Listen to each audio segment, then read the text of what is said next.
It's 1846. You're a patient in the first obstetrical clinic of Vienna General Hospital. All around you are the wails of new mothers, babies, and dying women. As you wait to give birth, you hope that somehow you make it out of this place alive and not fall victim to the disease that's killing 30% of new mothers in hospitals just like this one, puerperal fever. But thanks to the new assistant, Dr. Ignaz Semmelweis, these terrifying statistics will cease to exist with the invention of something so simple, yet so necessary in medicine: hand washing.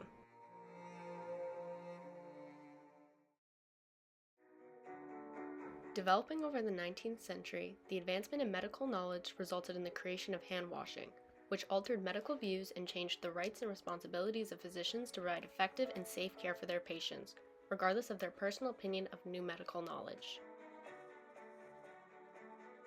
During the early 1800s, germs had not been discovered, and the theory of miasma, or bad air, was the accepted belief for the spread of disease and infection. And the infection was looked at something else, something mystical, and they had different theories what was causing fever and death. Medicine and science, let me put it in a way that everybody understands very well, they were always dating. At the time, physicians were responsible for their patients' well-being and care based on their own judgment of medical knowledge. Although physicians were responsible for providing care to the best of their ability under the Hippocratic Oath, physicians also had the ability to accept or reject new medical theories. Ignaz Semmelweis first arrived at the obstetrical clinic of Vienna General Hospital in 1846 as an assistant, and immediately noticed a horrifying statistical difference between the two maternity wards in the hospital. In the ward run by doctors and medical students, the maternal mortality rate was around 9%, which was substantially higher than in the maternity ward run by midwives, which was around 3%.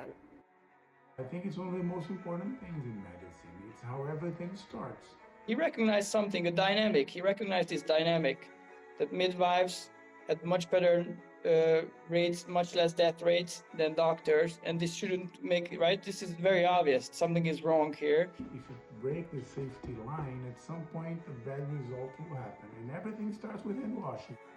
Semmelweis considered many reasons for this statistical difference, but eventually came to a hypothesis that cadaverous particles on physicians' hands from autopsies were transferring puerperal fever to healthy women, as in the maternity ward run by midwives, autopsies were not conducted. This caused Semmelweis to implement a policy of cleaning hands with chlorinated lime after conducting autopsies, which resulted in a significant decline in the mortality rate of women in the hospital run by doctors. I look at it as a very important point, and I look at it as a beautiful invention. A very simple one, to be honest, but very beautiful. However, other physicians during this time refused to accept Semmelweis' theories due to the fact that Semmelweis' theory placed the deaths of maternity patients on the physicians themselves, and because older physicians did not want to accept medical theories from a younger doctor. Semmelweis enters, and he doesn't solve the problem of what is causing it, but he solves the problem how to stop it. In the beginning, medicine it was more about observational and experience.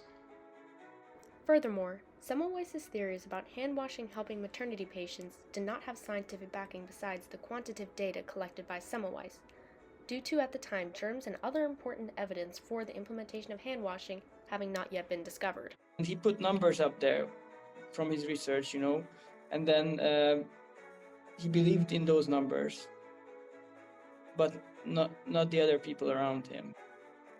This led to the overall implementation of hand washing to be very slow until further scientific discoveries and evidence had been provided, backing the quantitative data recorded by Semmelweis. As the 19th century continued, medicine further advanced, which allowed hand washing to be re-looked at and proven scientifically.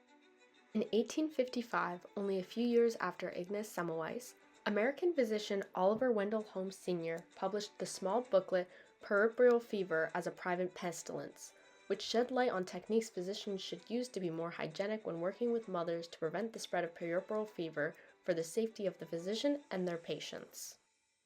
These theories about hand hygiene by Semmelweis and Holmes were then eventually backed by the creation of germ theory by French chemist Louis Pasteur, which was the first time that diseases were linked to microorganisms, otherwise known as germs, instead of the miasma theory of bad air causing diseases. Robert Koch also helped to strengthen the connection between germs and disease by in 1876 linking certain germs to certain diseases, which drastically changed doctors' perception on diseases and their spread. Semmelweis recognized something was wrong, we can do something about it, but the cause was still unknown. And once we knew the bacteria was there, we could attack it. These new theories on hand washing and science were eventually put into practice during the Crimean War, when British nurse Florence Nightingale famously took control of the Scutari War Hospital in Turkey. There, she tackled the horrendous conditions in the hospital by providing sanitation in many forms, including hand washing, which turned out to be extremely effective at preventing the spread of disease. This led to the popularization of hand washing by the 1800s. But it was not until the 1980s when the CDC and Healthcare Infection Control Practices Advisory Committee created the first official guidelines on hand washing, which was then followed by the rest of the medical community. These days, I think it's most likely the basis of any safety protocol. It starts with washing hands. More importantly, throughout all this time while these advancements were happening in medicine, the ethics of physicians changed as well, as seen by the development of the Hippocratic Oath from the 19th to the 20th century, that ultimately led to a change in physicians' rights and responsibilities. In the 1800s, when the unrevised translation of the original Greek version of the Hippocratic Oath was used, the main morals of doctors were about the benefit of the patient and putting their needs above all else. But treatment-wise, doctors had the ability to incorporate or not incorporate new medical knowledge into their patients' care. In certain disease processes, it's very difficult sometimes for you to do clinical trials, for example. And then you have to use retrospective research, observational research, and based on that, you can also, for certain conditions, change your clinical practice. As medicine continued to advance, so did this code of ethics, which grew to include in 1964 the pursuit of disease prevention and the overall promotion of health knowledge and skills between medical professionals, in order to broaden medical knowledge and be sure that the patient's needs are the top priority. This evolution of the Hippocratic Oath allows historians to see how doctors during the early 19th century had the ability to refuse the implementation of new treatments, such as hand washing, although scientifically they proved to be more effective.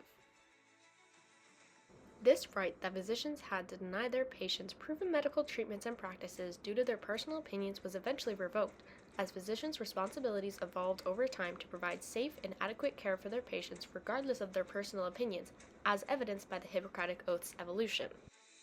Today, I think it is one of the most essential practices that one might have, one should have, and must have.